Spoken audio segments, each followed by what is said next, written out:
from the Rutland Daily Herald from the year 1986. Thunder and strike gone from alleys.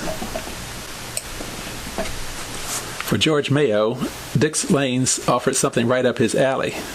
Now that Dick's is closed and up for sale, he may just give up bowling. Mayo, a bartender at the American Legion Post Club rooms, has bowled for 25 years. He could go elsewhere, but he prefers Dick's.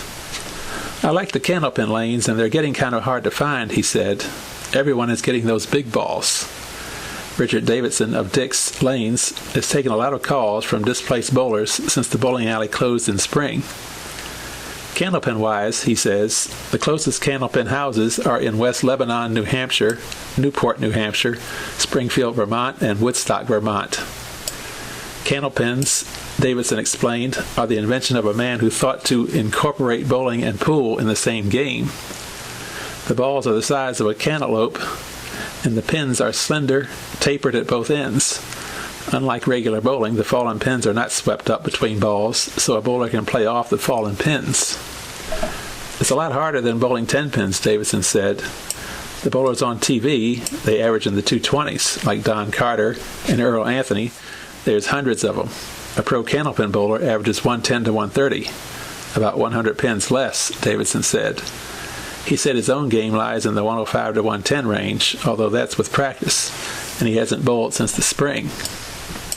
The Davidsons are an extended family, and when their father, Richard Sr., died, there was some disagreement as to how the alley should be passed on.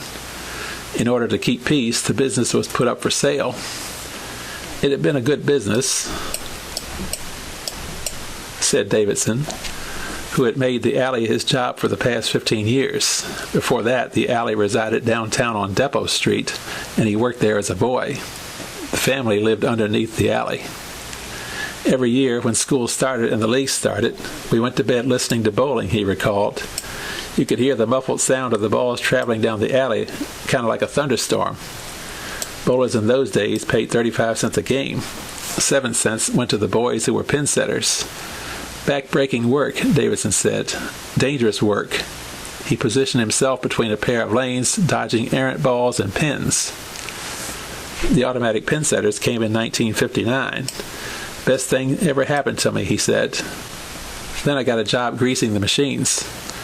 Overhanging the parking lot at Dick's Lanes, there's a Pepsi sign, bowling, it says. My father refused to serve beer, Davidson said. He wanted it family-oriented, and with liability way up, I tried to stay out of the bar business, too. But business did decline over the years. It needed a bar, a lounge. And anyone who opens, that's what they'll do, I'm sure.